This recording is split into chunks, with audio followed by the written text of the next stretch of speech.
All right, excellent. So welcome back to session 2 of the Intro to Coding Live Bootcamp prep for Code Platoon. It is, excuse me, August 17th, Wednesday, about 20 after 6 p.m. Central Time. We're gonna continue with the where we left off with the presentation from Monday. We're gonna finish the last couple of sections here, and then we will get into session 2, and then starting to look at some of the challenges on the challenge list. Both the challenge list and the slide deck were dropped into the Code Platoon Intro to Coding channel on Monday evening. If you still haven't gotten on the Code Platoon Slack and into the Intro to Coding channel, feel free to shout it out on the break here today. We'll get you set up, or after class, or you can just send me a direct message through the chat on Zoom, and we'll get you set up. I just need an email address, and I can get a fresh invitation sent out for you. But it will definitely help to be able to see what other students are talking about, as well as see all of the replets and challenges and notes that I'll be dropping into the Slack each night after class. All right, so iteration. Iteration is an important part of, it's an important building block when we're learning to write code. Basically, the main thing that we do for iteration is loops. And we'll start to talk about built-in methods, which is the next section, which can also basically help you do iteration. But the core component that we'll focus on here is loops, because this is just like we talked about here a few minutes ago. Knowing how things work under the hood will help you understand when to use some of these basic building blocks. So you can use a for each, which is a built-in method in JavaScript. But if you don't know how a for or a while loop runs and how to set those up, then it's going to be hard to decide when you're using for each. I'm sorry, am I chopping up for, can everyone hear me okay? Yeah, I can hear you fine. Okay. You've had a couple little chops, but nothing crazy. Okay, cool. And let me know if I get choppy, and I'll turn off my camera just to keep the bandwidth freed up. All right. So the main loops here are a for loop and a while loop. A while loop will run as long as a condition exists. So if we say, while something is true, continue to do this this set of code over and over again until whatever condition we set is false, and then stop. A for loop on here, actually, before I jump into a for loop, let's go ahead and take a look at a while loop here. So I'm just going to continue from the notes from Monday. Let me do this as well. So I do apologize, I did not drop that into the chat Monday after class. Intro coding. So there, that is in the chat. All right. So a while loop is, like I said, any loop will execute a block of code. So we could say console.log hello world, right? And I can run this. I may have to refresh here.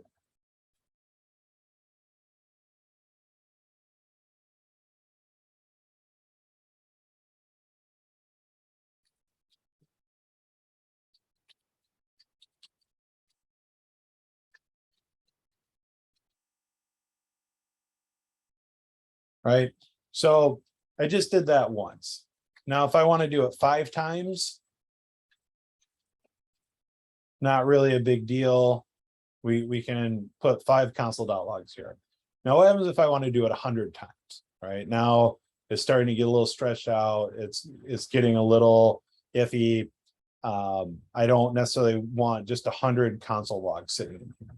So this is where iteration or looping comes into play. And this is very important because a lot of times when we're trying to manipulate data or we're in an algorithm, we're not just going to have one piece of information, right? Like we're not going to, one of the challenges later on is parsing through employee data, like first name, last name, how much they make, what their position is.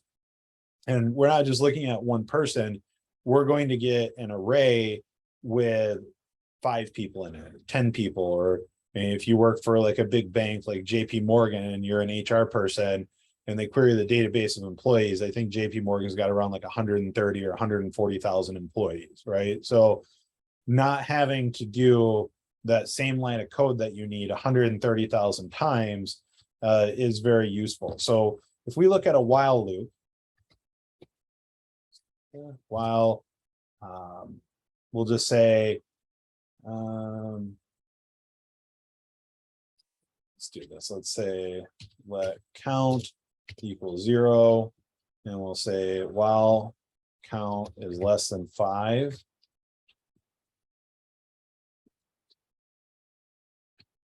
All right. So who wants to take a stab at what's going to happen when I hit run? It's going to repeat infinitely. Okay, and why is that? Because there's nothing to, because it's always less than 5. Correct.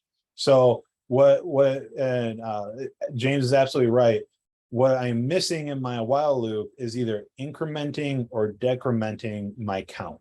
So if I hit this, it'll just keep saying hello world until I hit the stop button, or I run the replit out of virtual memory. And then it'll tell me that I hit an infinite loop and my stack, I had a stack overflow, and then the program crashes. So what I need to do is take count and basically add 1 to it each time through. This plus equals is shorthand for basically taking count, which is 0, and adding 1 to it. Right. So because if I just say count plus 1 each time through, it's just going to return count plus 1, which is 1 over and over again, because count is 0. I'm not assigning it a value of 0 plus 1. Right. So if I do this, right, I still get an infinite loop. And I can show you this as well. So I can do console.log count.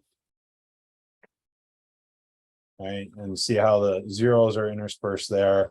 And then same thing, if I do this, right? So it's still saying 0 because I'm not actually assigning any value here. It's just this turns to 1, and then it's not saved to a variable, so it goes away. As soon as I do this, get rid of this here, right? So now there's count 1, 2, 3, 4, 5. And I've got my 5 hello worlds. So I can take this out.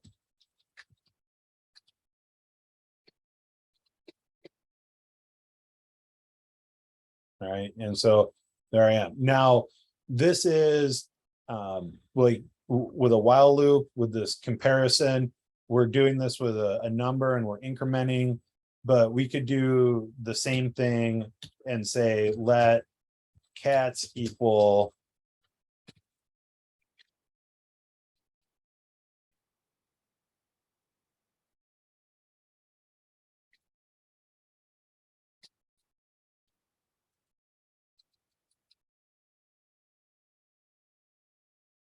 actually, I'll save this for the for loop. So we'll leave this here for the while loop. The for loop, I'll show you here in just a second.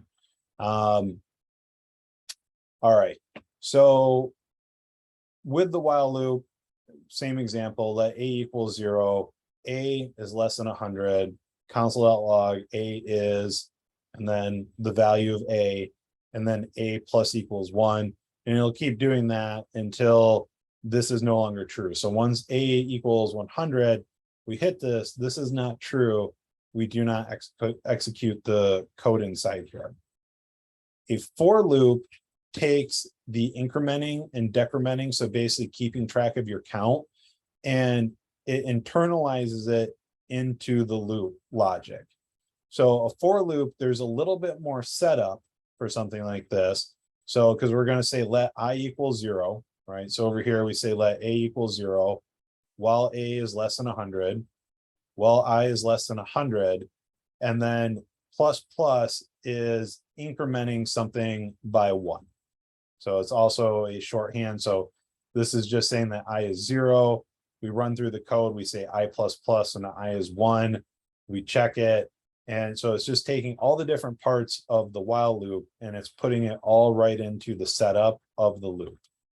So let's go ahead and take a look at this real quick. So for the same thing here, so I could say for let I equal 0, I less than 5, I plus plus, console.log, hello world for loop. So, right? And so I'm still getting my 5 messages here, right? And so I can do, and to prove it, we can do console.log. And instead of console.logging count and needing to worry about count, we'll just console.log I. And this is one of the few times where it's okay just to use a single letter variable is inside the for loop. I is iterator, and it's pretty standard. And for some reason, like, and when you get into challenges, like you'll have nested for loops. So inside your for loop, you'll have another for loop. And that what's common there is just to then do J, which is just the next letter in the alphabet, and do K. But nesting for loops inside of other for loops is a drag on performance. And so you want to avoid it where possible, but there will be certain challenges where you need 1 or 2. But if you find yourself where you've got 3 loops nested inside each other, it's typically not a desirable solution for your problem. Because if you only have like 10 things to go through, if you loop once, it's like 10. And if you have a double nested loop, it turns it, I can't remember.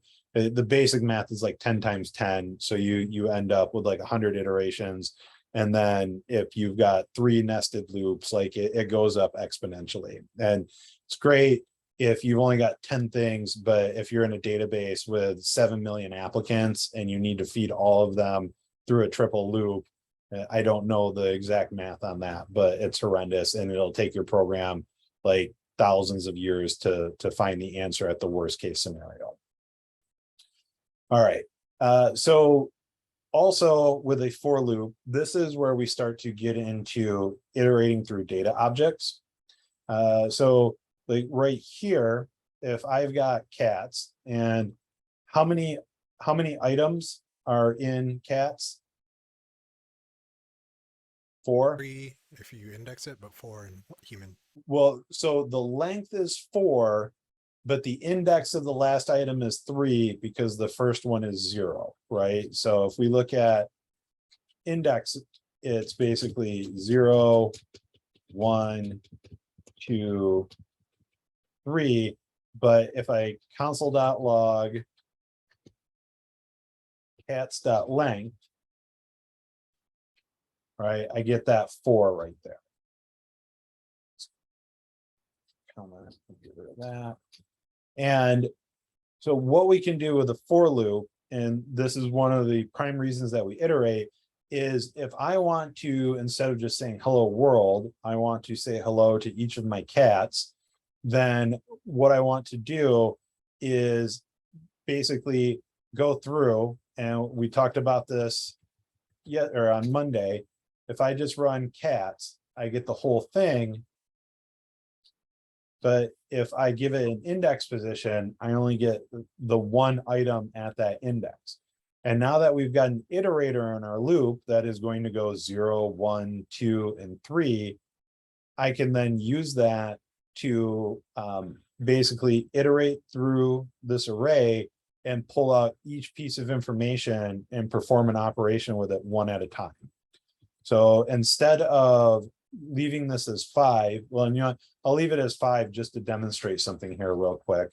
I want to then say, we have to just get rid of this and we'll throw the whole thing into backticks. Hello. And does anyone remember what this is called? String literal Yep, or interpolation. it's a string literal, and we're doing string interpolation. Now, who wants to take a stab at how I would represent this in my console.log? Right? How do I get Todd? This will give me Todd, right? So if, and I'm not using solid numbers, so if I just put cats 0 here and run this, it'll just say hello Todd 5 times. Throw the I in the brackets. Yep. So I is my iterator, and this is the thing that we're incrementing each time we go through. So now I can say cats I, right? And I've got Todd, Mo, baby, nugget, right? And so I went 0. So it was basically first time through was 0, and then I went to 1, then I went to 2, then I went to 3, and then it went to 4. Which again, I don't have a 4th item in here. So this last one I returned undefined. Anyone want to take a stab at how I can avoid this undefined? Cats.length. So correct. Up here on line 95, instead of going to a length of 5, I can say cats.length. And now it's basically going to take this, and we know that cats.length is 4, and it's going to stop me once I is equal to or greater than 4. So 0, 1, 2, 3. We're going to check on 4, and then it's going to stop me and say that's not true anymore, and we won't do it. So we can change this back to cat's I, cats.length, and now we've just got our 4. And where this is useful is if I come along and I throw in some more names here.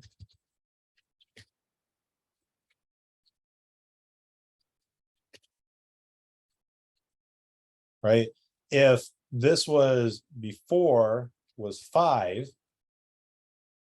Oops, sorry. Right? So now I've got hello Todd through hello Jeff, but I'm missing people. And if I get rid of Jeff, Jenna, and Craig, I'll go back to undefined. But if I change this to cats.length, this will change, this value changes as the length of this array changes. So I'll always be getting the correct amount of iterations through here. All right, and there are other kinds of loops. So we can loop through an object and we can loop through an array. So there's specific loops. So there's a for in and a for of. So we can take a look at this here real quick. I want to copy it. I don't use these quite as often as I would a for loop. For in is useful because it is a little bit harder to loop through an object. But like the for of, you can do it, and it allows you to cut some of the syntax out. Notice how we don't have to track I, and we don't have to increment everything.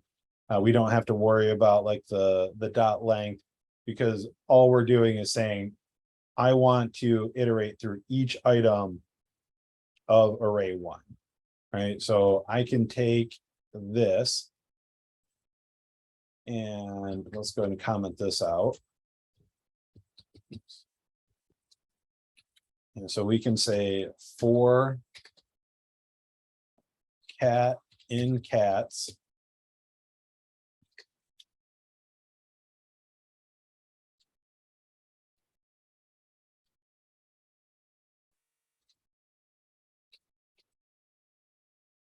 right? And so now, and this is common syntax, like technically I could say sandwich in cats as long as this lines up.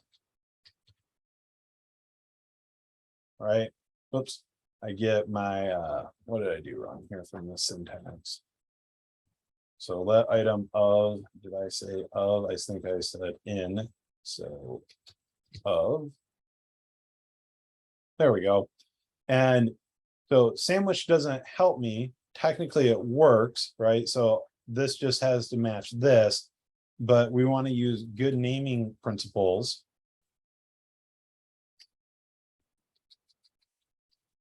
And so when I read this, I know that I'm going to take each cat out of my array of cats, and then I'm just going to say hello cat. And when I run it, everything goes through there. With an object, so let's come down here and let's say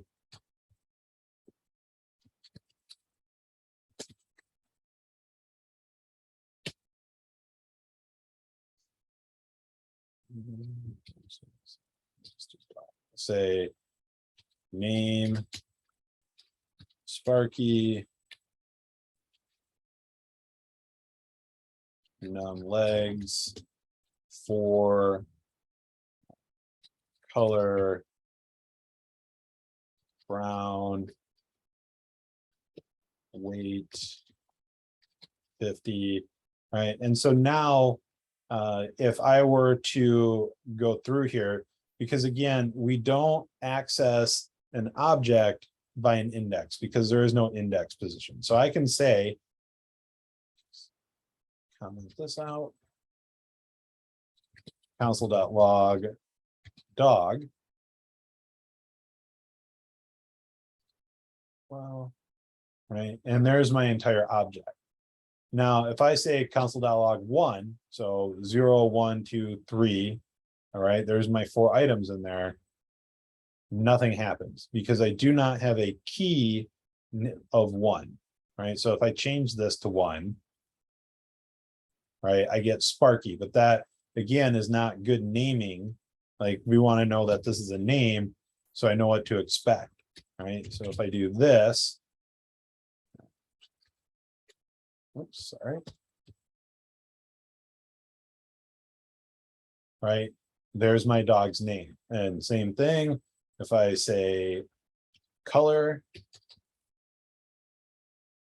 he's brown.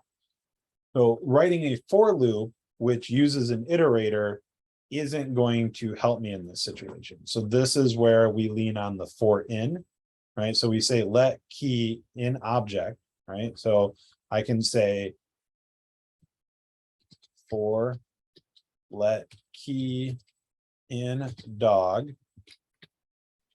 console.log, and we'll take a look at key first. Right, and so what it's doing is going through each key, and I'm sorry, I've got this in here, so that throws it off, right? And there's the key, name, num legs, color, and weight. So that's where we're seeing the key there. And now if I want the value, just like I did up here, right? So dog color gives me the value brown. What I can do is say dog and then reference it by the key, and the key is going to be dynamic. It's going to first time through its name, the second time through its num legs, the third time through its color, last time through its weight. And it'll probably error out because I didn't put it in brackets. No, it's not even throwing it in there. So let's, or in quotes.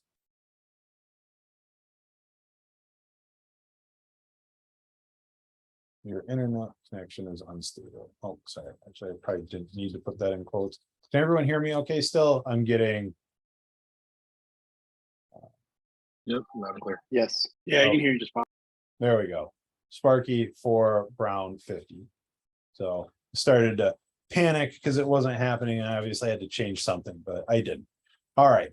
So that is for in and for of, and that's just kind of the primer for iteration. Built-in methods, or I apologize. Before I move to the next section, any questions about iterations and looping?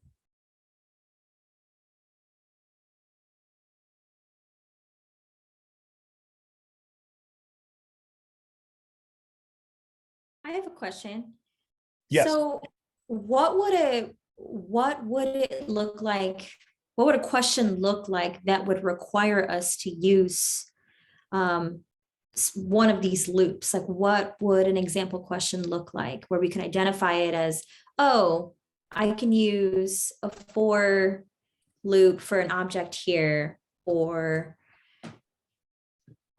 So a lot of times, like a question won't spell out what type of loop you need to use, but in general, you will need, like, anytime you have to do something repetitively, then, or that you're working with something with multiple items in it, especially of an unknown length, then you will want to, that is like your key, that you're going to use some sort of a loop or a built-in method, which we'll talk about next, that that does a loop for you, and all of the basically. So like when we say built-in methods, and we'll get to that next, like there are methods that do very common things, like we kind of looked at with array, that, so like there is a dot for each. So instead of writing a whole for loop, you can write dot for each and then put what you want to inside that for each.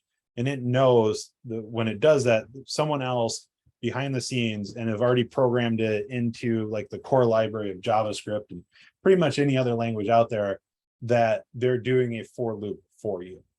And so, but directly to what you're asking, if you see a problem that requires you to do something more than once, you're going to use a loop.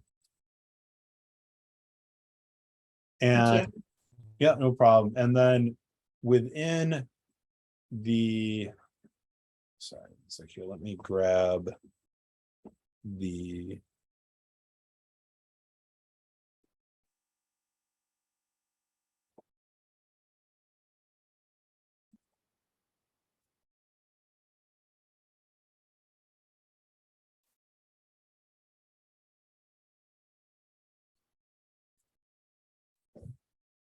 pulling up the REPL checklist here, but so all of these are labeled, and so we will get into, like it says, loops, arrays and loops, control flow and loops, and some of these may require a loop. I don't think any of them do, but like once we get to here, and you'll see, like as we get more advanced, almost any problem that you do, like on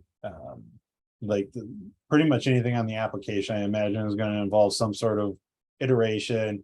But if you're like out there on Code Wars or Leak Code or any of like the coding challenge websites, like loops are an extremely common part of programming. So because like I said, most of the time you're going to be asked to do something multiple times. Let's see here.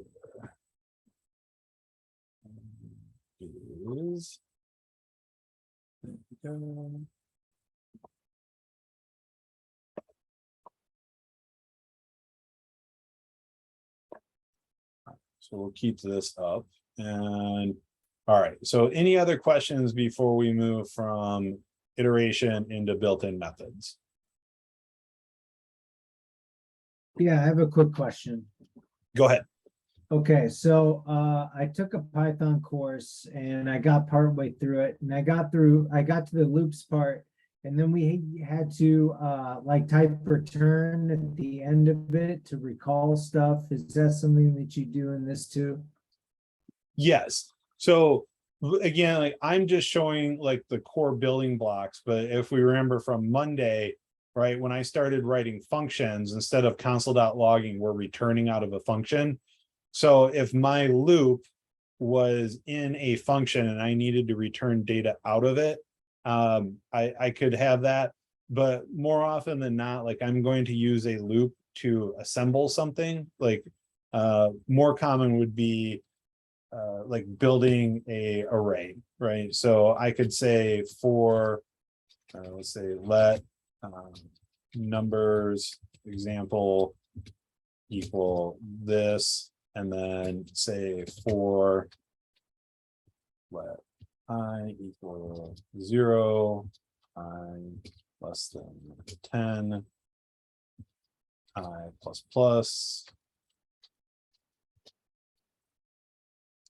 numbers, example dot push, and this is a built-in method here, I. And then let's go ahead and do console dot log example. This out, and when we run this, so now we can see that each time through, I assembled an array and or basically declared an empty array and then pushed values 0 through 9, so less than 10, into my array. Now I'm still not returning anything because I'm not inside of a function. So I could say let array builder equal num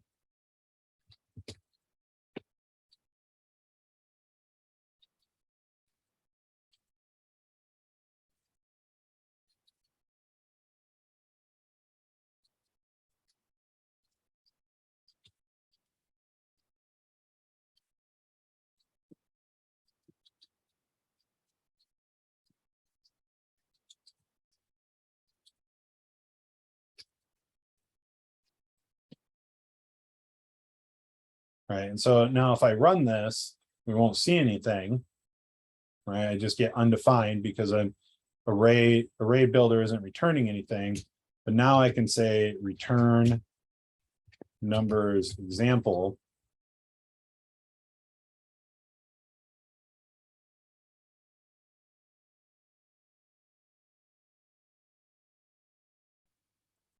Clean that up, hit run. And so there's that. And now I've also made it dynamic because instead of just saying 10 each time, I'm feeding in a parameter. So if I say 20 and I run it again, there is my return statement out of my function. So returns don't necessarily need to be tied to a loop. They're typically tied to a function. It's the last thing a function will usually do. So in fact, so far that, and we didn't talk about this yesterday on Monday with functions, anything after a return statement is considered unreachable code, right? So if I say,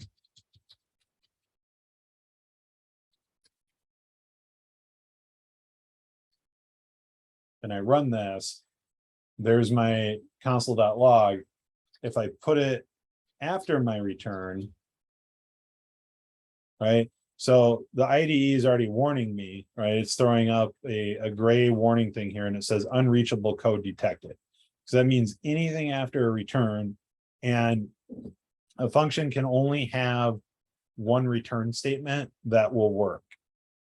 You can have, if you have like an if statement, you can have a return for each of the conditions of the if, but only one of those will ever be firing off because it is the last thing that the function will do. So if I run this now, notice how it stops and it never even looks at this code. As soon as we hit return in a function, as I said, code basically reads from top to bottom, left to right. So computer, I load this program into the REPL. It starts at the top, reads everything, reads this, reads all of this, comes down here, hits this and says, okay, back up here into here, do this 20 times. Okay, return this. And then it goes down to line 130. It never even looks at line 128 again. It is completely unreachable. So it doesn't matter if I put one line of code or a million lines of code, what I put in that line of code, it is never evaluated by the computer. Nothing after a return statement inside of a function gets evaluated. So I can take it outside of the function, and there it is again. All right, so we get back to that global scope, and notice how even though it's after this, it's still before this. So that's why we see the here I am up above the array. Does that help?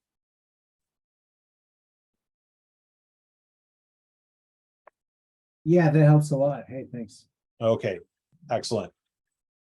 So built-in methods, and also, and you will hear this used interchangeably, and it's not a big deal, but people will say, hey, I'm writing a function, hey, I'm writing a method. And at the end of the day, they're both reusable blocks of code, but a function is a standalone block of code, right? So I am in the file index.js and I am writing functions inside here. There is a concept that we have not gotten to yet, and we won't really touch on it in this, but when the vast majority of modern software is written in what is called the object-oriented programming paradigm, so OOP, object-oriented programming, and object-oriented programming uses classes.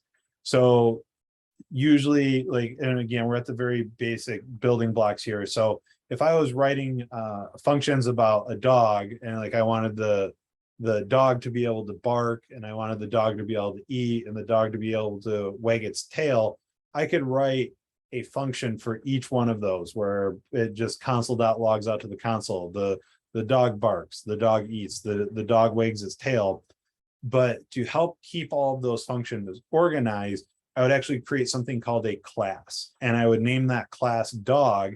So that way anyone else that is working on the program with me knows that all of those functions, wag tail, bark, eat, are related to the class dog. And that's how we keep them organized. Think of it just like a folder to hang on to related bits of code. And a function inside of a class is called a method. And so when we use built-in methods, we can say built-in methods, built-in functions. But the reason that we're doing that is because there is basically like string is the superclass or the object, and it's so, and you see this prototype, you don't have to type prototype. That took me like the first 3 weeks of Code Platoon to figure it out. Like I was having panic attacks because nothing would ever work for me. You don't need to type in prototype before you use these different built-in methods. But when we say string built-in methods, that is a way for us to keep these organized. All of these pertain to string. And some of these methods you will see that will do the same, will do something similar on different basically like classes or objects. So like, and the big ones are object, array, and string. And in the very beginning, it will be difficult to keep all of them sorted. Like you'll be like, oh, I'm trying to do whatever, splice on a string, and it's not working for me. And it's because splice only works for array or vice versa. So if you have an idea of what you're supposed to be doing and you're trying to do it and it's not working, like don't spin your wheels forever. Always just head back to MDN and pull up, like, what am I working with? Am I working with a string? So type in MDN string and look through all the built-in functions to see if that's really a function on the like the thing that you're trying to do. And you will see me do it multiple times in this class where I try and use a built-in method and it doesn't work, and it's because it only works on an array and I'm trying to do it on a string or on an object. So common actions that we perform on specific data types, and most languages have built-in methods and functions that allow us to perform these actions. So this is a string right here. And so we have 2 uppercase, 2 lowercase, and all it does is it takes everything in here and puts it to uppercase. Anyone think of why this might be super useful? Be able to switch the whole thing to uppercase or lowercase helps for, like, if you're asking for input from somebody and you're looking for, like, the first name, but they type it all in lowercase and you're looking for it all uppercase, so you can automatically switch whatever input they have to what you need. Yep, definitely. And the next step past that is for comparison when things don't need to be case sensitive, right? So I can say,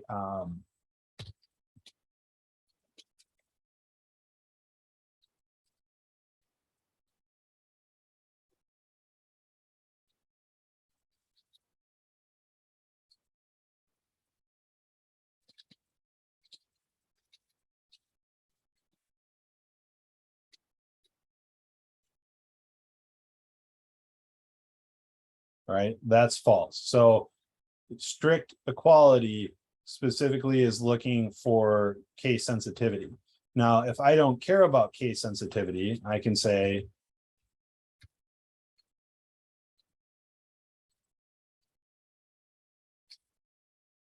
I might have to put, oh, sorry, to locale uppercase. I do not know what that is.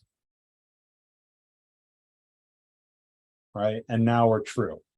So taking and there'll be challenges where they'll tell you that things are case sensitive, but they'll tell you that there's challenges where case doesn't matter, and they'll try and throw you off by giving you a bunch of examples that have different cases in it. And if you're just using strict equality without something too upper or too lower, then you won't pass the tests with that.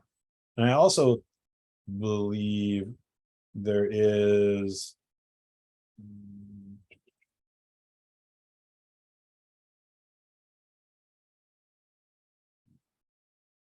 I'm curious what the to locale.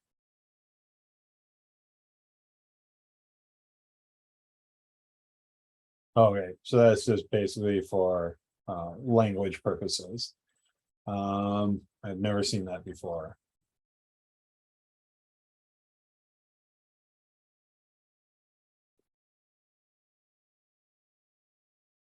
All right, and so you saw me use push a little bit earlier, right? So we can use that to add elements to the end of an array, right?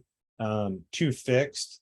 So this will, and to fixed is a little bit dangerous because there's some unexpected side effects with it, but this will be an interesting one to learn about. But if you've got repeating decimals, or even if they're not repeating, let's just say it stopped here, this will bring you to a fixed decimal place. And yeah, so strings, numbers, arrays, and objects are what we have built-ins on. And we'll be running across these throughout the class. Any questions that I can answer, excuse me, about built-ins? On that previous slide, so next to fix the parentheses 2, that means 2 decimal points, right? Correct. Okay.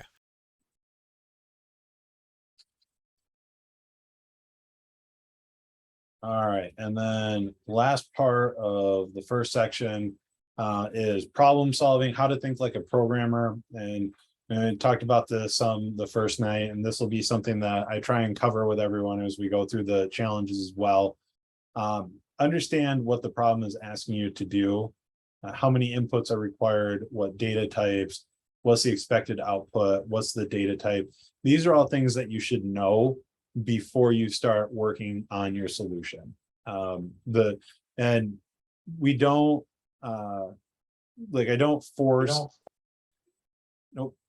don't force a ton of it during this class, but like Code Platoon, we'll get into it pretty heavy, but they tell you you shouldn't start trying to solve the problem until you've pseudo coded it out. And all pseudocode is kind of writing out the steps of how you're going to tackle this, right? Like, okay, so I'm going to take the input, I'm going to save it to a variable and use the split built-in method to it. Then I'm going to use a for loop to iterate through my new array built by the split. And then I'm going to add basically a piece of information to each new part, then I'm going to join it back together, then I'm going to return it, right? Like that would be an example of thinking through how I'm going to solve a problem before I just start writing the code. And because it, especially as we get into more complex problems, it gets very easy to write 4 or 5 lines of code and become completely lost and not remember where you're at and solving the problem. So give examples of the inputs and expected output. Do I need any other variables? Break down the problem into smaller problems. That is one of my biggest pieces of advice is people will, when we're done with this class and you move on to the application, you'll start reaching out to me about these bigger problems, like on the application or other stuff that you run into. And it's that if you're looking at a problem and you don't understand what you need to do, you just need to break the problem into smaller pieces, and you keep going smaller and smaller until you understand one part of it. And that's where you can start. Run your code often. So like I said, you want to, it doesn't cost money to hit that run button. So hitting it as often as possible is highly advisable. The more lines of code that you write without running your code will make it harder to troubleshoot if something goes wrong. Debugging, so we've already talked about this a little bit as well. Looking at error messages and the tracebacks that are given to us in the replit and the console. And then Google is indispensable. You will have more tabs open and more browser windows than you ever thought possible in your entire life once you become a software developer. Okay, so I'm just going to fly through this section here real quick, and then we're going to take a quick break so I can drink some water and get my voice back a little bit, and we're going to jump into challenges. So any questions about how to think like a programmer? Okay. So let's see here. So the REPL intro, we've already talked about this. You watched me use it yesterday. I've been using it today. You got and so this is another thing. Don't try and get fancy and create different files. REPL is not great at handling them. The entry point into everything is through index.js. Every challenge that you do in this class, you can do inside index.js. There's no reason to open up multiple files. It'll just give you a headache. REPL is not great at handling them. So code goes in here, output comes out over here. We get our error messages, we get our output, everything over here is in the console. There is the shell tab as well, if you want to run things manually instead of hitting the run button. But honestly, you probably won't need the shell at all while you're in this class either. We talked about how to create single line notes. You can also create multi-line notes, which is okay. I mean, it's not hard. It's just instead of doing this, you just use an asterisk and close it. And then everything in between those two will automatically be a note. But what I find is that because Replit doesn't do it for you, right? Like if I highlight these, it doesn't give me a multi-line note. It just gives me each one of these a single line comment. And it's also useful if you only need to uncomment certain lines, not doing it in the multi-line note. But it is there, and it is also pretty much in any other IDE that you use. Sorry.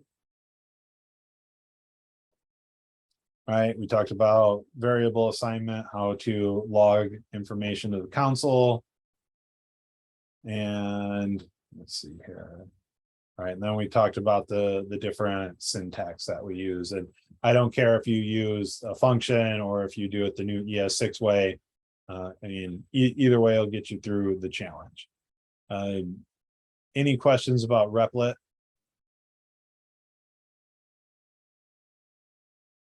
Okay.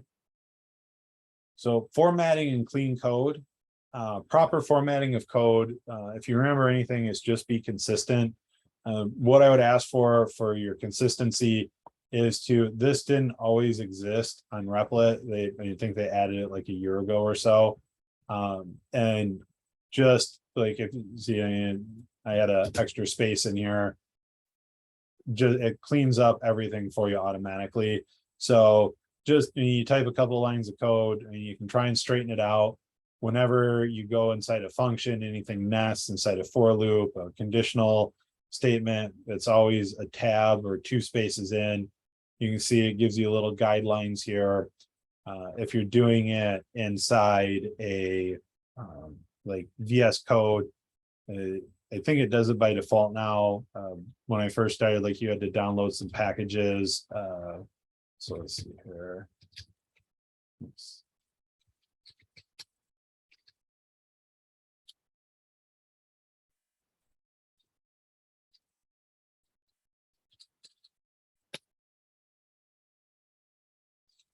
Right, so you can see how it's colorized. So brackets are colorized, my tabs are colorized. It helps me keep track as I start to write larger programs where I'm at, that I'm indented correctly.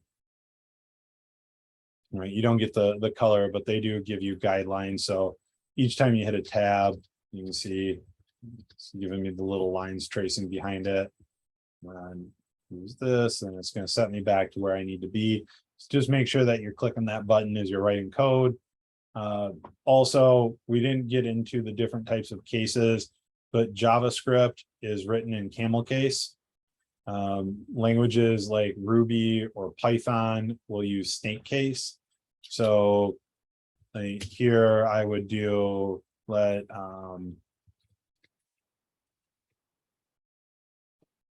right, that's how you do it in JavaScript. In Python it would be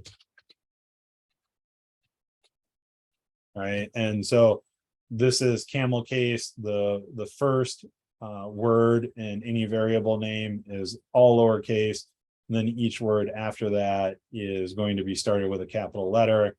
And then there's camel case, or I'm sorry, snake case. There's kebab case, which markdown languages use this.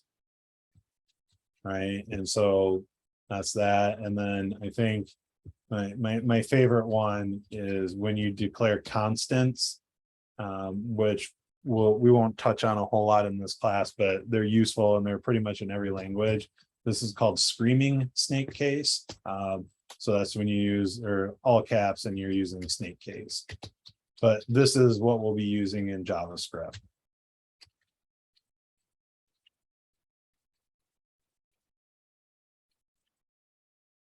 All right, and so let's see here, and then proper indentation and spacing.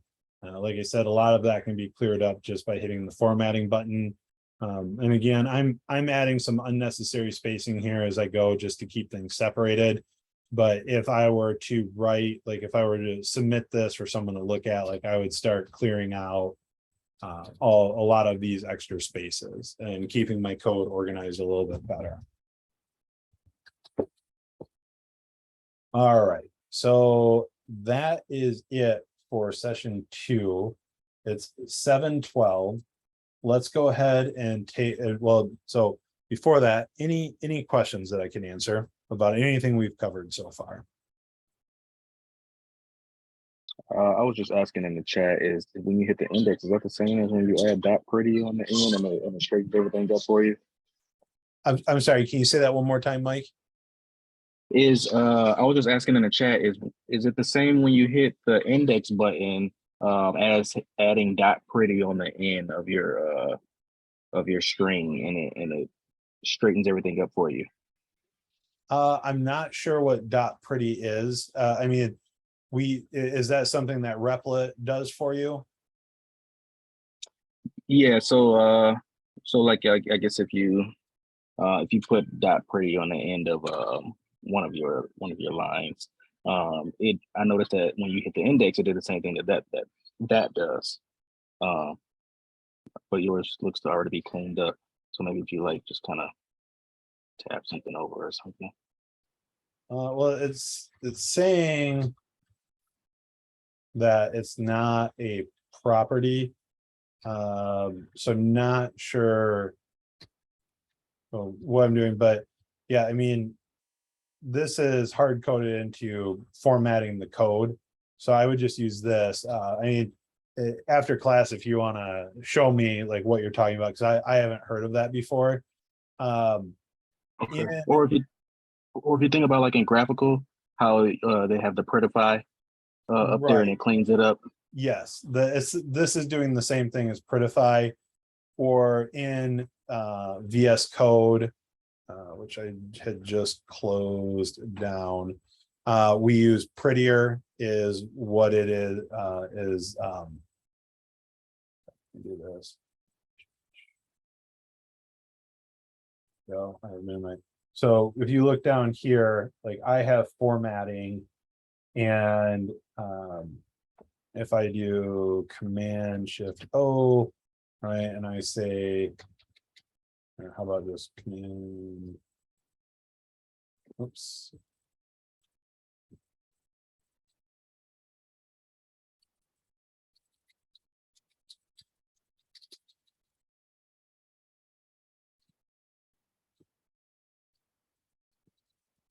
There we go. So if I type in linter, like we can see, like I've got ESLint. I'm using ESLint with Prettier is the plugin that I'm using. All right, so there's my code formatter.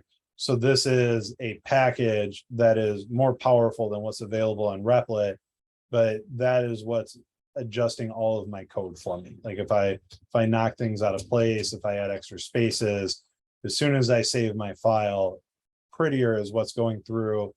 And basically it's an opinionated code formatter. So yeah, clicking this is like the same thing as using Prettier and VS Code, or you had mentioned graphical. There's the prettify button that you can click in there to reformat your queries. That's all. It's all linting, basically, is the term for that. Okay, thanks. Yep. Okay, so it's 7:15. Let's go ahead and pause for about 8 minutes here. So I will see everyone back at about 7:23. I'm going to pause the recording. I'm going to step away for just a quick second. All right, so welcome back from the break. We're going to start diving into the list of challenges that we have now, and this will pretty much be what class looks like for the next 7 sessions. After this, there'll be some talking, and then we'll dive into some challenges for the evening. And actually, I do apologize. Before I start on the challenges, I did just want to let everyone know that we will have some guest speakers. Greg Drobny, who is the student outreach coordinator. He's the one who works with providing information for veterans benefits, signing up for Code Platoon, things along those lines. He'll be here on Monday at the start of class. Usually talks for like 10-15 minutes, and then we'll answer questions, and he'll hang out as long as he needs to answer everyone's questions. And that usually takes like another 15-20 minutes, and then we'll get into the session 4. And then I'm not entirely sure if it's going to be Wednesday or Thursday of next week yet, but I believe Guillermo Aguilar will be dropping in, and he is a substitute teacher at Code Platoon, as well as a graduate. He works at a trading company here in Chicago that he got placed at through Code Platoon. And most importantly to everyone in this room, he is one of the individuals that volunteers to grade application submissions. So he's very familiar with the application process and like the coding challenges and what we can and cannot do to help you through that process. Okay, so with that, on to the first challenge. And so everyone should have this file in PDF of all of the different challenges that we will work from for the class. Also, if anyone has ran into a challenge outside of class, feel free to send it along to me if you want me to take a look at it, or if you think it would be a good one to look at in class. And be more than happy to do that as well, because we probably won't cover all of these challenges. Some of them are a bit repetitive, like Rectangle 2 really isn't that, like, you're not learning anything groundbreaking from Rectangle 1. But we will hit the bulk of these, but some of these are, like we'll see here in this first challenge, are pretty easy to do. So for those of you who have not dug into a challenge yet, basically from that PDF that I provided, you can click on any of those links in there, and that will take you to Replit, and it takes you to the code platoon, the CP admin owned version. And there's nothing you can do in here. It won't let me type, it won't let me edit the file. However, what I can do is up here at the top right is I can fork the Replit. And forking is basically making a copy of the code and then claiming that copy for myself. So notice the owner here is CP admin. When I click fork REPL, it says first name, last name types, fork REPL, and I'll probably end up with like first name, last name types 3, because I've taught the class before and I've forked this multiple times. And I sound like I'm in the good place because I keep saying fork over and over again. But so we have the code here. Not all of these will have test cases written, but now we can see it's CR Kubiak. This is my copy. I can actually start editing the code here, right? And so if we take a look at the README, write a function that takes your first name and your last name as arguments and returns your first and last name as a single string, right? And so what we're doing down here is we've got the tests, and they're saying don't change these. So you should never change the test so that it conforms to what your code's putting out. You should always strive to make your code put out what the test is testing for. So if I run this, I'll get false, false, false, false, right? Because I'm not actually returning anything yet. So when I do this, Michael Jordan is coming in. First name becomes Michael, last name becomes Jordan. I'm not doing anything with it. I'm not returning anything. So the function itself just returns undefined. And so full name resolves to undefined, and we're asking is undefined triple equal to Michael Jordan, and that is false. And it would be the same case for each of these, right? So this, like I said, is an extremely easy one to do. We could do something like this. We could say let full name equal first name plus last name. Whoops. We think we're going to pass off of this? No. Define No. first and last name. Sorry, just had to do that return in there. So do you think this will pass? No. No, it'll concatenate. No. Okay, so let's go ahead and run this, right? We get false, false, false. So let's go ahead and take a look at what full name looks like. Right, so we just put two strings together and there's no spacing, anything like that. So our function needs to be able to add appropriate spacing. From here, we could do something like this. Right, and now we're true, true, true, right? So we've got that. Now, this is for illustrative purposes, and I will do this with most of the challenges as I work through. I won't necessarily always come to the complete solution on the first pass through. So what I'd probably do here is, now that I've got something working, and this is very important in coding. Some people, I mean, people with lots of experience can feel free to ignore this, but kind of the way that I tackle problems is, first thing I want to do is make it work. And then the second thing I want to do is make it pretty, right? And a very pretty solution that doesn't work doesn't do anyone any good, right? But an ugly solution that works is something that we can build upon. So I would think that instead of just doing the like adding the white space in separately, is that this would be a good instance to do something like this. Right, and now I've got string literal, right? And so I'm still true, I'm still getting the same thing. Now, the next thing is that assigning this to the variable full name and something this simplistic is probably a little bit unneeded, right? So what I end up doing is getting rid of this, putting this here, deleting that, and I can delete this.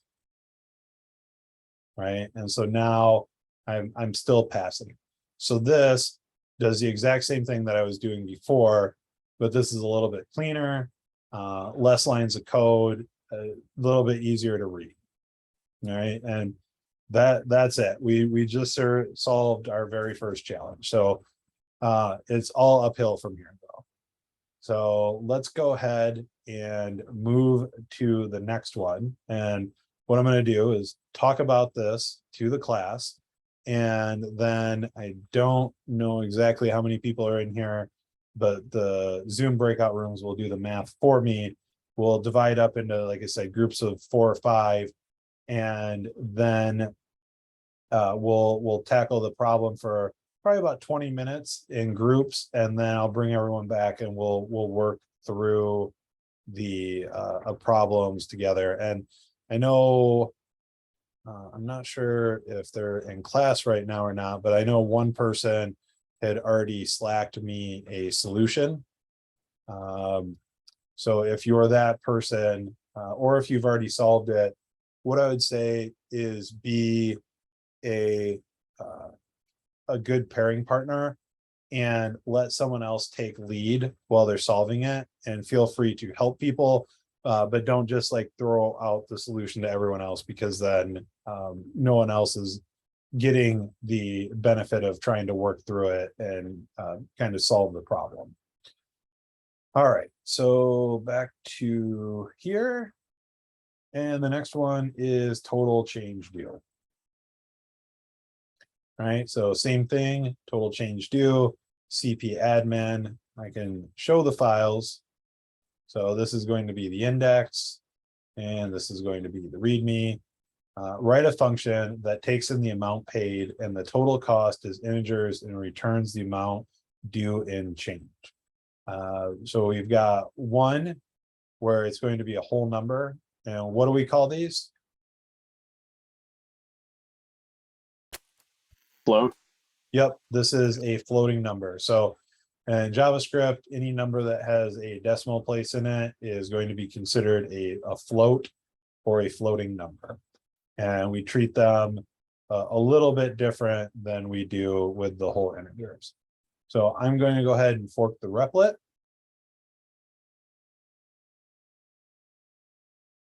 And everyone else will eventually be doing the same. And just in case you don't have that list pulled up, do this again. And I will drop this in here.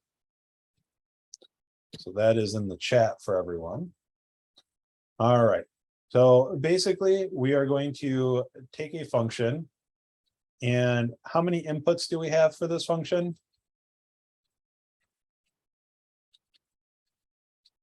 Looks like 2. Yeah. And What what? paid in total cost? Sorry, what's that?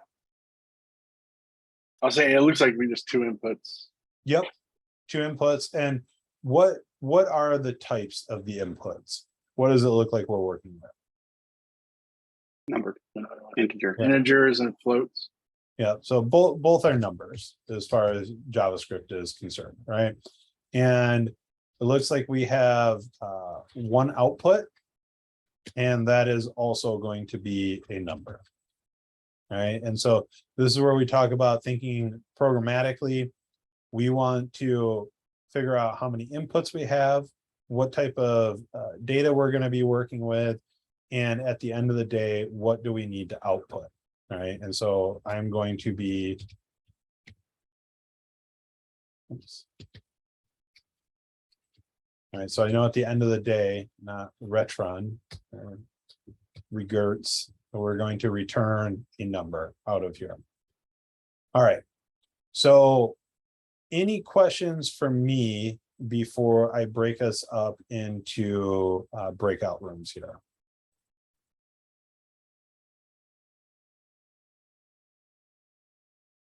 Okay, so I'm gonna go ahead and pause the recording. All right, so we're going here. 1 sec. Everyone's smiling faces pulled up. Close the breakout rooms, and here we go. So we can see my screen, correct? So we've got function total change, amount paid, total cost. Yep. Awesome. All right, so this is how I try and tackle these issues or these problems. I'm going to not necessarily jump straight towards the solution. I'm going to try and solve this iteratively. All right, so first off, I'm going to try and do some pseudo coding here, and we'll do a multi-line comment because I'm a cool guy. So I'm going to take my amount, we'll just call it amount paid and total cost, and I'm going to subtract them and return the change due. All right, so just looking at the surface level on here, this is a pretty straightforward one, right? Like I'm doing some simple subtraction. So let's go ahead and start there and let's see what happens. So when I take a look at this, I'm going to, first off, I want to make sure that I'm getting what I think I'm getting, right? So I'm going to console.log my inputs and make sure that I'm actually seeing what I'm expecting. So I'm going to do console.log amount paid. And this. And what's the other one is change due. All right, we'll delete this for right now. Well, let's go ahead and run this. Reference error, change due is not defined. Sorry, total cost.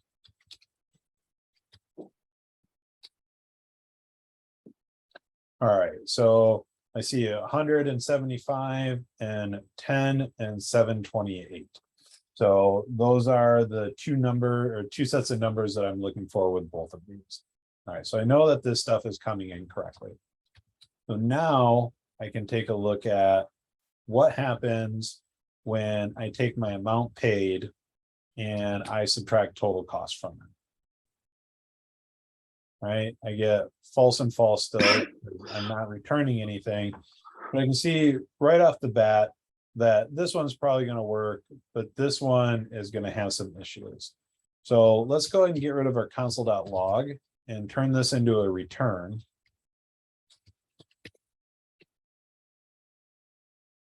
Right, and so now I've got one true and one false. And I'm going to just keep doing this as well. So not only am I returning it and able to check against my tests, I also want to see what's happening in the console. All right, so I know we had and I hopped into different rooms and people were taking different tacks on it. There's a couple of different ways to get what we need out of this. But in my mind, the first thing that I would want to attack is trying to get rid of basically these repeating decimals. All right, so if I take this and say to fixed, right, and actually before I do that, let's go ahead and do this. So how to limit decimal places JS, right? So limit decimal places in JavaScript, use the toFix method by specifying the number of decimal places. This is coming from Coding Gem. The W3 schools is another good one. Stack Overflow. But we've got two fixed. So let's go ahead and do mdn.toFixed. The toFixed method formats a number using fixed point notation. Right, so return a number. This is saying parse float x toFixed 2, right? And so we're writing a little financial function here. And so we can see we're feeding in 4.456 and it's coming out as 46.004 is coming to 00. So it looks like it is basically taking care of that for us, and it looks like it's doing a little bit of rounding there, but it's chopping it off like the way that we asked. So I see that toFixed in there. Right, so let's come back here and say toFixed, and if I run just toFixed of underlying, so probably mad at me because I'm doing it on the console.log. So let's do this. All right, so now we've got 25 and 3. Right, so I'm still getting a true up here. I've got what I'm looking for, but this is still false. And now I'm not getting the big trailing decimal, but I'm looking for 2.72, and I'm just rounding this off to an even 3. Right, so if I do 1, all right, so now we've got 25.0 and we've got 2.7. So still not quite there. And so let's go ahead and change this to 2. Right, we're still getting 25.0 here. This is still returning true, but this is returning false. Now, watch what happens over here, and we'll see if I talk to your group about this already, don't chime in, but if you didn't solve it, we'll see if you notice this. What happened over here?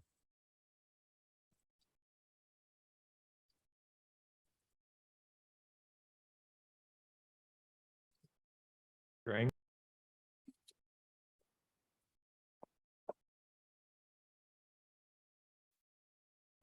Right, so we got the decimal places that we were looking for, but see how these change from gold to white? And I heard somebody shout it out, but these are numbers. This is a whole integer, and this is a floating number.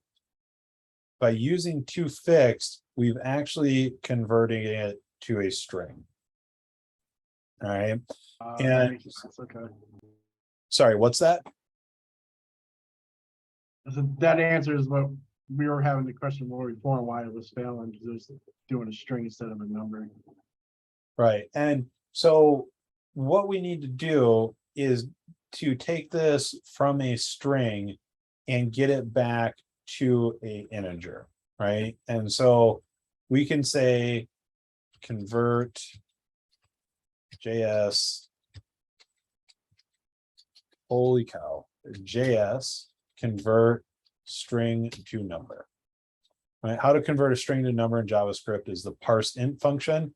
Another way to convert a string into a number is using the well, that's the same thing. This function takes in a string and an optional radix. The radix is a number between 2 and 36, which represents the base in a numeral system. So we don't need the optional radix. So let's go ahead and just on the surface value, we'll take a look at this and let's see what happens when we add this in here. And also, I want to throw this out. Let's go ahead and we'll hold off on these here for a second. I can get rid of this. There is in JavaScript a way to tell what type you're dealing with, right? So I can say console.log, and I can say type of, all lowercase, and then give it what I want to check. So I can say type of 42, right? And there's my number, right? Type of 42, it's now a string. Type of 42 is an object. Right, and So, but what happens is, so even if I do this 42.57, right, I'm still a number. But if I take this and I do 2 fixed, 2 on it, right, now it changes it to a string. All right, it's still a string here as well. I'm not, I'll be very honest with you. I am not sure about the boilerplate of why this still passes. Where we're changing the 25 to a string as well. But the way that we get the test to pass is that we need to massage this back into a some sort of a number. And we can do that by doing parse int. Right, and so now our type is back to a number, but I'm also curious that if I look at parse int of this, right, I'm also back to just 2, right? And so let's say JS convert string to a number with decimal. Use parse float function to convert the string to a number with decimal in JavaScript.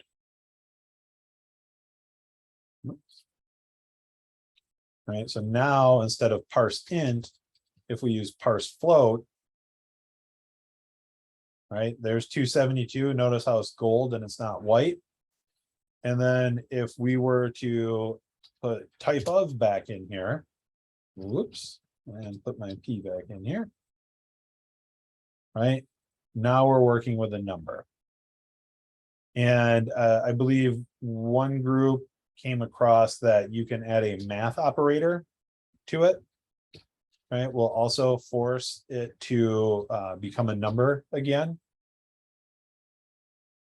Right, so notice how it's still gold.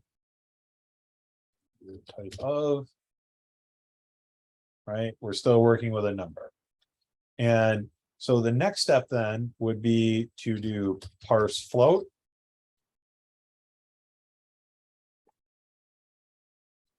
Let's go ahead and do this. And we'll leave this as a note.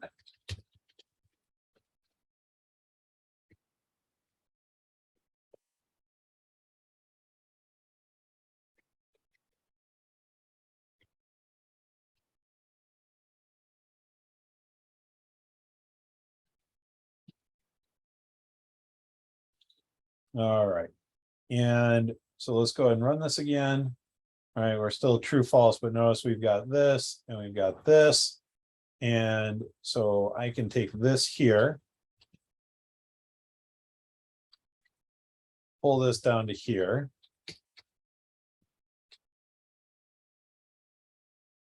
Oh, false, false. What did I do?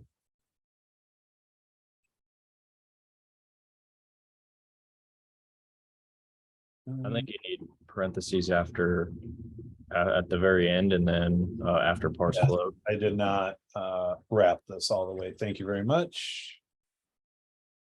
There we go. True, true. All right. So as you get like if you look at a problem, like if I said tomorrow I'm going to give you a test and you were going to basically do a total change do calculator, and you know how to do this now, feel free to dive right in when you know the solution off the top of your head. But if you're not sure of the solution, notice how many steps I took to get to my final answer, right? And showing understanding of what's happening at each step when I'm not sure off the top of my head, double checking, looking things up, and moving forward with it. And yeah, so I can do the same thing here. Like if I take the parse float out of here and well, I probably have to wrap the whole thing still and add a plus, right? This does the same thing. When you add a mathematical operator to it, it's forcing JavaScript to look at it as a number again. And also, I guess one other thing to talk about then is if, and the reason you can do this, because this string, like when this gets converted to a string,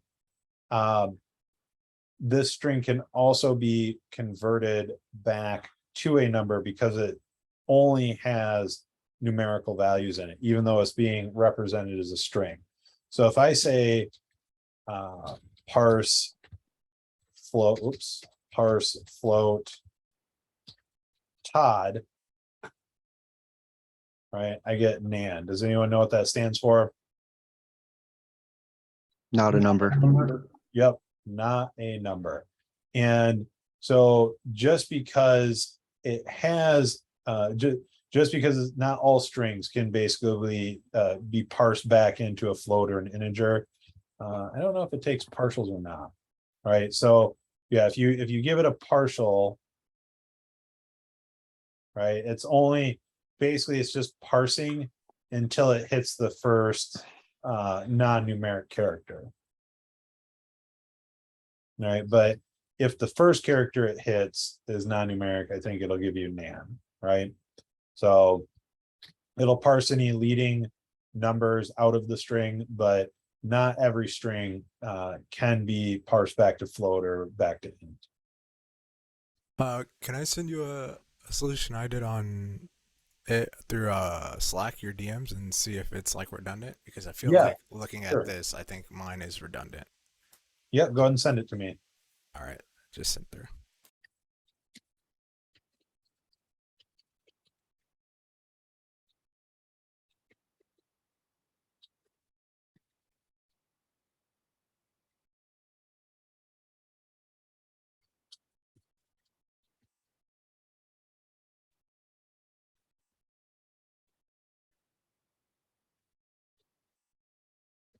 Am I okay to pull it up on the screen or?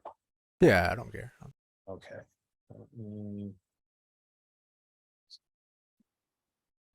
There's 3 monitors here.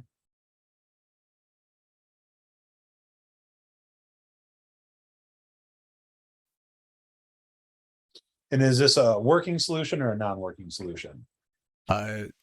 Gave me both trues, so. Okay, so a working solution. Yeah. Okay, yeah, so you ran num, right? So if we do, let's see here. Or I guess in Replica it takes number instead of just num. Okay, so number, right? It's basically there's more than one way to get all of this done, right? Like, so we can do the parse float, we can do the plus sign, we can run num or number. It looks like num is what it's looking for here as well. Let's see, let me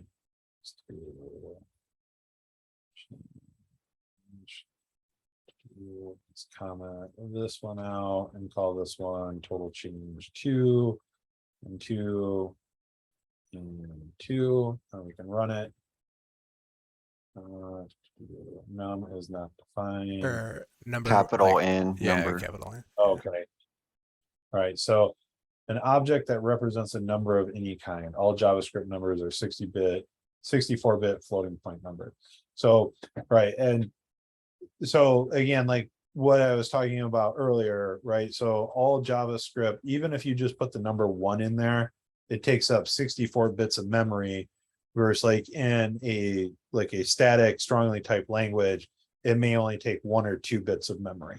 So like if you're trying to do something based purely on speed and performance, JavaScript is already about, I mean, whatever that works out to, 32 to 16 times slower than like say something like Java or C# in accomplishing the same thing, retrieving that number from memory. All right, and so we'll do that. All right, right, so we get the same thing. So number, the plus, parse float, all three of those will give us a correct answer. And so, and you'll find that there's multiple ways to do it. And I think all three of these in this form, like we've got a single line answer, like there's not a bunch of extra stuff we have to plug in. Like it isn't like number requires a bunch of extra variables or input to make it work. The plus sign.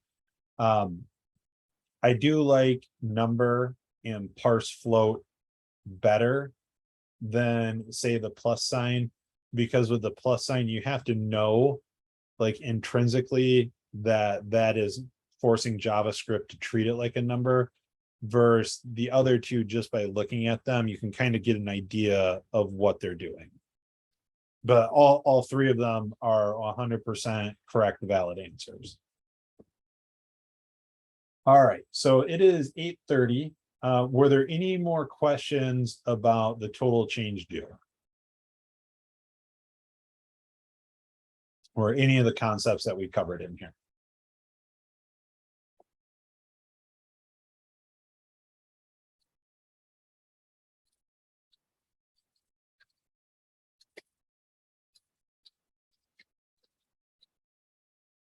Okay, so let's go ahead and take a look here at what's next. So we've got, and so I'll also say, like, having like working in the Intro to Coding channel, some of these, like I've watched students like drive themselves crazy with trying to make these things more complicated. Like mortgage payment, we're not asking you to like calculate the time value of money and write like a full amortization calculator. It's literally just doing basic math to have you solve a addition subtraction problem. But I mean, like I've watched people drop like solutions like, oh, I don't think this one was right, and like I did this, and they're like dropping complex financial formulas that they found online to do like mortgage amortization, and you don't need to do that. You can take all of these at face value, and the bulk of them are going to be right. There's probably a typo in there somewhere in some of these. I try and call them out to the owner of them when I find them. So if you find something that's weird, feel free to call it out. But we don't need to make anything out of these that they're not. And that being said, the next couple of these are pretty easy. So we can look at this one here as a group. All right, and we'll get some. All right, so converting hours to minutes. So write a function that takes in a number of minutes and returns the hours equivalent as a floating integer. Right, and so we've got the 45, 75, the 125. I am curious with this one though. I think this was one of the ones that was a little bit wonky because the just like the way that we parse out the integers, because notice it's not a fixed amount of integers. And I also don't believe there was any tests written for this one. So I'm not going to make like a huge deal about like, how do we know where to cut these off each time? We're just going to probably chop them all off at the second decimal place again. And I'm completely fine with that. All right. So again, when we tackle something like this, we want to start thinking about what we've got going on, right? So we have one input that is a number, right? And we're going to need one output that is a number and possibly a floating number. All right, so I need to take the number of minutes and divide them by 60 to get the number of hours and remaining minutes displayed as a floating. All right, so if we were to look at this, like I said, this one, compared to what we just did, like it pretty much translates directly over here. All right, so let's go ahead. We'll start with a function call. So we'll do console.log and we'll do 2 hours. And let's do 60. Let's do 45. And let's do 75 just to start with. All right, and so when this comes in, I'm going to take a look at, let's go ahead and console.log our minutes, just to make sure that we're getting what we have. And actually, because I've already got the console.logs down here, what I can do is I can just return my minutes.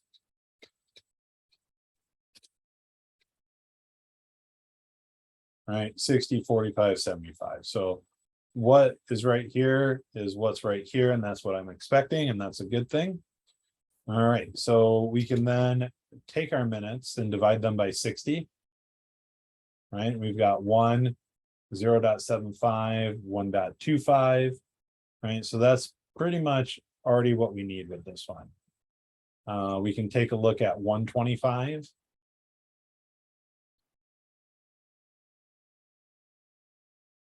Right, and see, and this is where it gets a little iffy, where we start running into the repeating decimal, and then because of the lack of precision in repeating decimals, it may look a little weird there at the end, and that's just a limitation of JavaScript. So we could say the same thing again here. We could wrap this whole thing, and we could say to fixed 2. Right, and so now we're back to strings. This doesn't really tell me, I mean, what it has to be as, but it is say as a float integer. So I'd probably want to turn this back. So we could do number, or we could do parse int, or we could do a plus sign here. Right, and that still looks like a string to me because I did not wrap the whole thing again, or like the 5th time. All right, so that's looking a little better. All right, so that gets rid of all of it. I know the 1 is displayed. Okay, so there's the 1, there's a 0.75. All right, so it does look like number is going to, excuse me, help with that. So let's see if it does the same behavior with parse int. Okay, I'm sorry, not parse int, parse float. And if I said parse int previously before this, I was meaning parse float, right? So this is actually giving us what we're looking for, right? So we're taking it out past that, and before we do the parse float, when we're just doing the string, because you can have in a string, you can have a bunch of leading zeros, you have a bunch of trailing zeros. But once we move that into a parse float or to number, or just do this for sake of demonstration, throw that plus sign in there. All right, we get the same answer each way. And if we take a look at this, right, so we did 45, 75, 125. So we could do 45, 75, and 125. All right, so that's looking pretty good to me. That's looking like what we're asking for here. So like I said, the first time it's a little bit of a struggle, but then when you see something that's similar the next time around, we'll pick up speed. And maybe we run into something that forces us to parse a float or parse an int later on, that's a part of a larger problem, and maybe we don't understand the larger problem right when we look at it.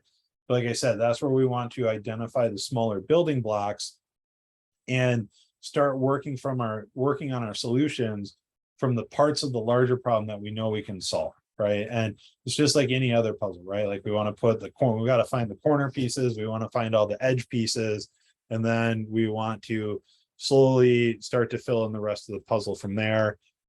We don't want to be a psychopath and try and find like the 4 middle pieces of the puzzle that look like the other 996 pieces in the puzzle and try and go from the inside out, right? Like there's a hard way to tackle a problem, an easy way to tackle a problem. And there's no extra credit in this class for doing it the hard way, right? Like we want to learn how to do it as easy and as efficiently as possible. All right, so that is that one. And let's see here. Got this 8:38. Were there any questions with the what side is that opening to? First name, total change due, number, convert to hours. Were there any questions about this?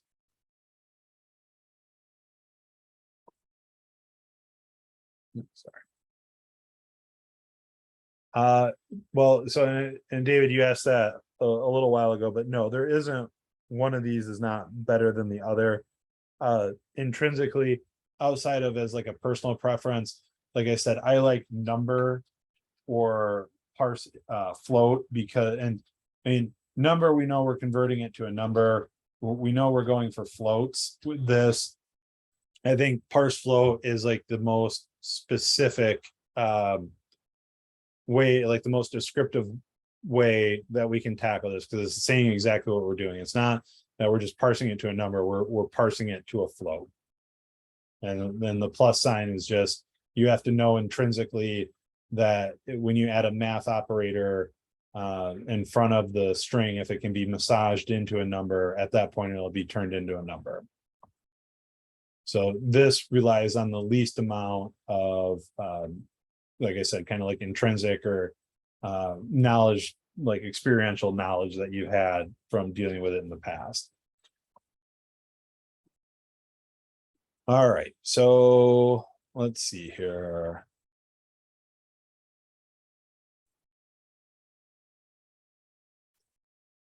And okay, so this is a good one as well.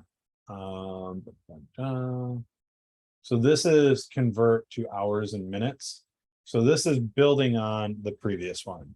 I am skipping over mortgage payment. If anyone wants to take a stab at mortgage payment, they're more than welcome to. But again, good exposure, but there's nothing new to learn in mortgage payment that we haven't already figured out in the first three challenges that we've worked on. All right, so again, top right corner, fork the REPL, fork it over. This is my 6th time forking this, so all right. So and I guess and before I plow into this one, this is a good time to stop and ask the class, do you like it when I lead us through these, or do you prefer to break out into groups and do them in small groups? I think a small mix of both, like a 60 instructor, 40 group split would be cool. Okay, so what else? As well. Sorry, what was that? I like the combination of doing both. Okay, cool. So what I'm going to do then is I'm going, because we've only got about 19 minutes left tonight, I'm going to tackle this one. Unless you want to work on it for 20 minutes as a small group, and then we can do this first thing tomorrow evening. We have thoughts. I have no problem with you leading this one, and then tomorrow give us more time to break down in groups for the rest of them. Okay. Okay, so I'll lead us through this one, and then tomorrow we'll probably do a little bit more group work, and then we'll go from there. We can always adjust. Like if we look at one and you don't want to tackle it as an individual group, so I can always take it as well. I'm flexible. I just want to make sure you guys are getting the most out of the class that you can. All right, so let's go ahead and put our notes in here at the top. And like I said, I will also drop all of these into the chat and the intro to code at the end of the night. So I have one input, right? And it is a number, and it's going to be number of minutes. And I'm going to have one output, and it's going to be a little bit different this time because if we look what we're comparing against, we're comparing against strings. All right, so my output this time is going to be a string. So when I look at this here, write a function that takes in a number of minutes and returns a string of hours and minutes, right? So 125 minutes is 2 hours and 5 minutes. 75 minutes is 1 hour and 15 minutes. 55 minutes is 0 hours and 55 minutes. 121 minutes is 2 hours and 1 minute. Now, if you have not already solved this, what is something that's sticking out to you in these answers right away?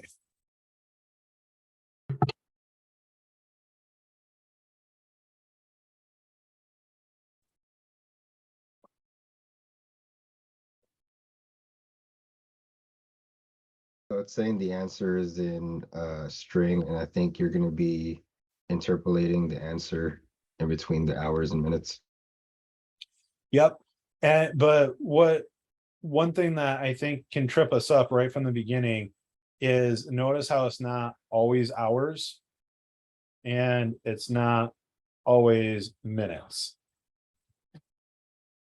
Right. So there's a little bit of juggling that we have to do here to be able to basically solve for the specifics of this. Right. So we'll go ahead and get started on this, and then we'll move through it iteratively.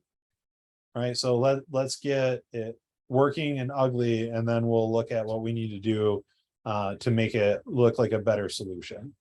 So first things first, we're going to do console.log minutes.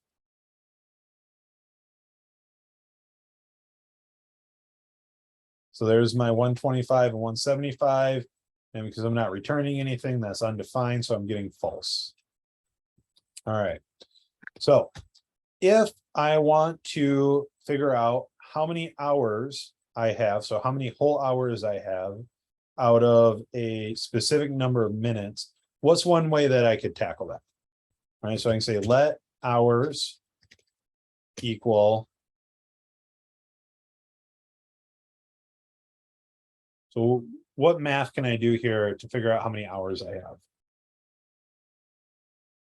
Division.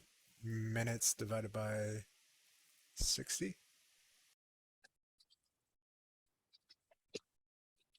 So if I do this,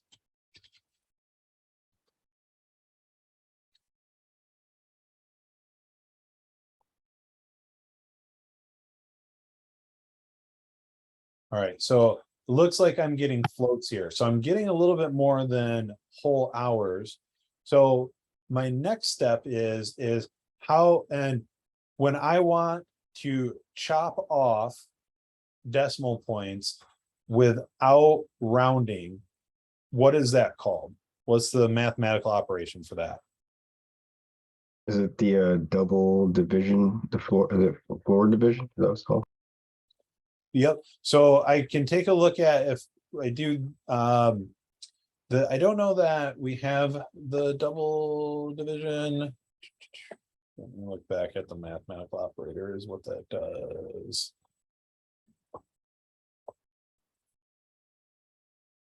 Right. So I don't think JavaScript, like I believe Python has floor division in it. JavaScript doesn't. There's a built-in function that we can look at that may be able to help us with it.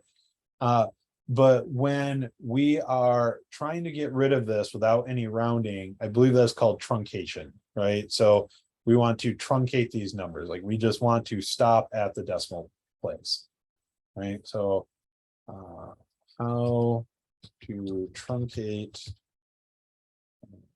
decimals in JS. Right, so we've got math.round, parseInt, math.trunc to completely strip the decimal. So there's the 4 easy methods. So let's go ahead and see what math.trunc will do there for us.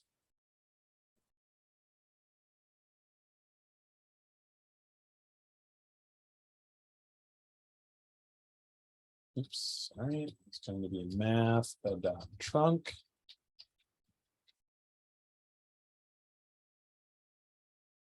Right, so that's looking better, right? So those are giving us our twos. Right, so we could say hours is equal to math.trunc minutes divided by 60, right? And so now let's just go back here to console logging hours. Right, so there's our 2 and our 2. Now, let's say we want to figure out how many remaining minutes we have.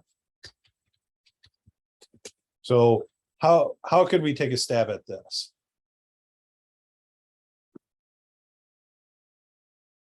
Wouldn't that be the modulo? Okay, so that, I believe that would be one way to do it. So how would we want to tackle that? It's modular 60, I think. It's modulus 60. Oops, that is not a modulo, right?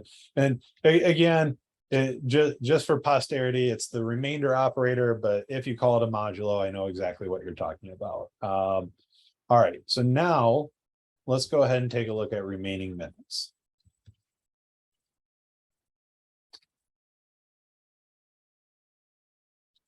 $5 and 55. That's looking pretty good, right? So let's go ahead and return. And I'm going to do a string literal here.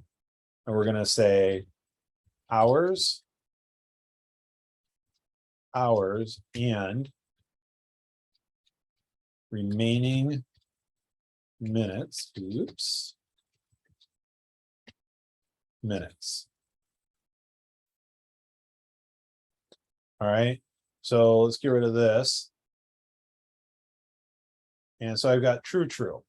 But as I pointed out in our README, right, there's some edge cases here that are basically not being addressed, right? So we've got at 1 hour here, we've got 1 minute here. So let's go ahead and grab 75. Let's do this. Right, and so we'll do 75 should equal 1 hour and 15 minutes. And what was the last one here? It was 121, right? So if we say 121 should be 2 hours and 1 minute. All right, when I run this, we fail. All right, so false. So we're not getting it. All right, now there's a couple of different ways to tackle this. Right, so what and I know I talked to some of you about this already, so please don't chime in. But how would I tackle being able to make this variable? I have to have my program make a decision if it's going to be an hour or if it's going to be hours, and if it's going to be minutes or if it's going to be minute. What could I use? What building block could I use to tackle that? Else if or Conditional statements. Yeah, you're both right. You're saying the same thing. Else if statement and conditional logic. Right.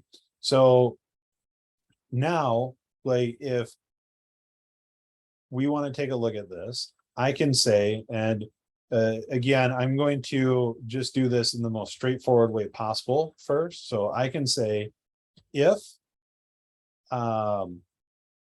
let's say hours is triple equal to 1.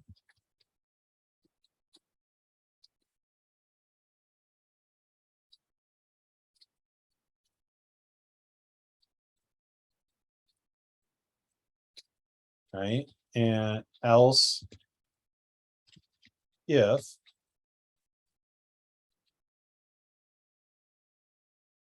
let's see here, you could say hours and remaining, actually we could just say Oh, let's see how we would tackle this. I'm just trying to think of all the different paths that we can take, right? So we'll start with that. So we can say if hours is equal to 1, we could then say return that, or actually here. So this is going to end up being a nested if statement, and we can simplify the logic here after this. But we would want to say if minutes is double equal to 1, or sorry, triple equal to 1. All right, we want to return this, right? So we've got basically the only time this would ever happen is if we had 1 hour and 1 minute, right? So then we could say else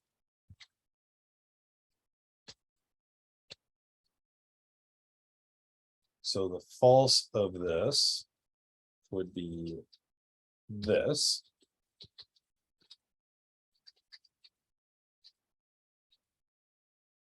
And let's see here. So we've got an if and an else. And that's the end of that. And then we hit our next part, which would be just an else statement, because we know that hours is not going to be equal to 1. And so we can say, again, the same thing here.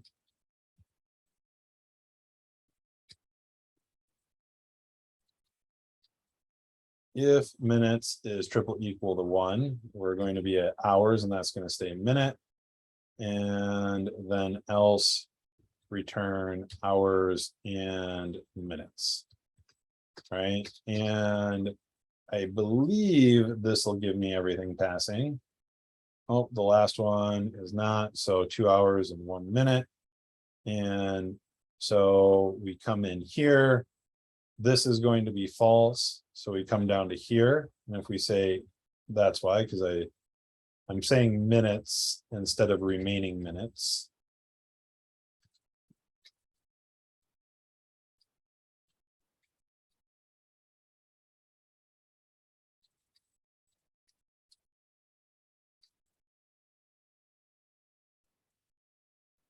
There, so we're all true. But this was truly a exercise in demonstration, and this is absolutely horrible. Like, hopefully you guys were reading this saying, what is he doing?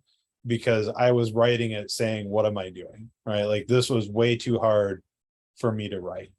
So how do we make this better? So I'm going to throw out a concept here real quick. It's called a ternary operator, and it is basically a shorthand if statement, right? So we'll come down here and we'll say ternary operator. And so if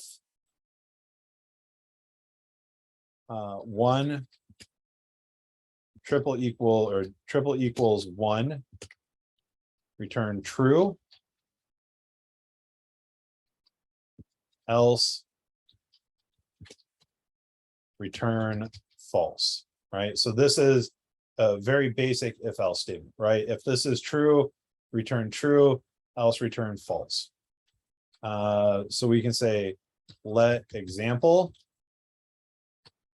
equal 1 triple equals 1 question mark true colon false. This does the exact same thing as this, right? There's no built-in like if else statement with a ternary. It's just an either or, and you can nest them, and that can get ugly and complicated as well. But this is basically saying this right here, and then a question mark, and then this is the true case, and this is the false case.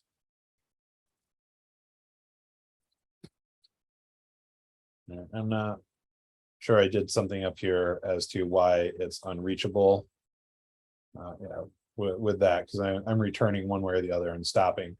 So, but just know that this does the same thing as this. And so what I can do here is basically say, let's do let our label equal hours triple equal 1 hours, or I'm sorry, hour hours. It doesn't need to be backticks because I'm not interpolating anything there. And then same thing, let minute label, and I'm spelling label wrong because I'm a caveman, equal remaining minutes, triple equals 1. And we've got minute or minutes. Let's go ahead and we'll just grab this one. We'll take all of this and comment it all out because we don't need it. We'll put this here. Here's our return. And now we'll do our label. And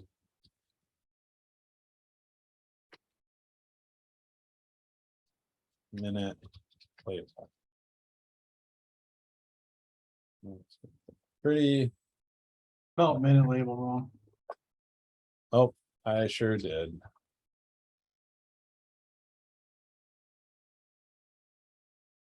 I get true. All right. And so same thing. If I take this,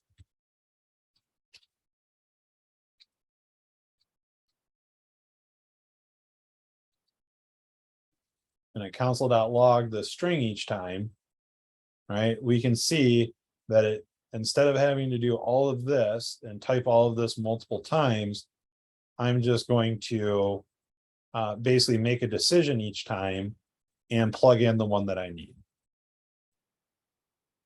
Right. And so we're at 8:59. So we're at pretty much at time.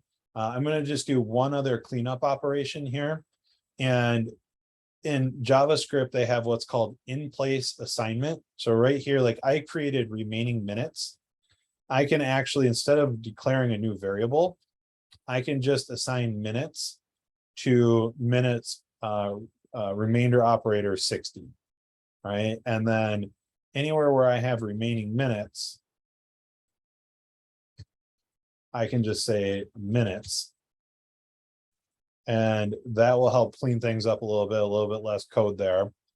Right. And then so I've got hours, minutes, and then hours and minutes. When I run this, oops, I probably spelled something wrong. Remaining You missed minutes. the last remaining minutes. Thank you.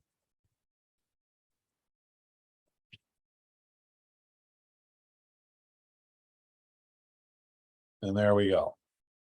All right. And so this looks, oh, and I mean, even more so if I delete this out of here, this looks a ton better than having this in here.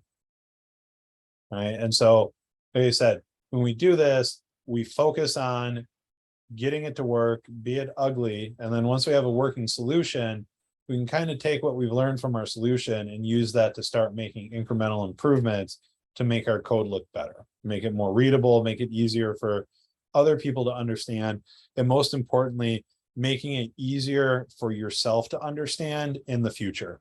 Because as you become a professional developer, I've been working on the same project for 2.5 years now. You should never trash code you're reading because you may have been the one that wrote it 2 years ago. It's kind of like the rule as the software developer. So one of the sayings is always be kind to other developers and your future self. So when you write code, that's why we always strive to write good code to make it easier on ourselves, because I've definitely looked at code before and been like, this is horrible. And I know I wrote it, and look at it and be like, yep, I wrote it 1.5 years ago. So it's real and you'll run into it. So I'm going to stop. Well, and actually, I'm sorry. Any questions about anything that I did right here?